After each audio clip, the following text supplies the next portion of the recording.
কিরে মেমসি,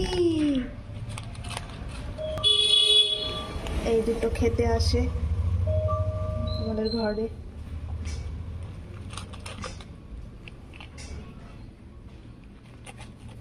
এদের মাটাও কাছে পিঠে ঘোরাফেরা করে, আসে মাঝে মাঝে খেয়ে যায়। কিরে, কোথায় ছিলি বাবু এতদিন? খাও খাও খাও খাও, দুজনে মিলে খাও, এরকম করতে নেই। খাও,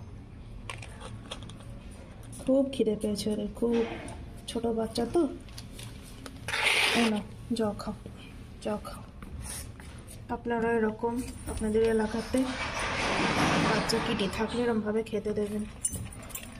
আর অবশ্যই খাবারের সাথে এরকম একটা বাটি করে জল দিয়ে দেবেন, ওদের জলের দরকার হয় খুব। জল না খেলে ওদের ডিহাইড্রেশন হয়ে যায়। আয় বাবা, আয় আয়, খেয়ে যা, আয় আয়।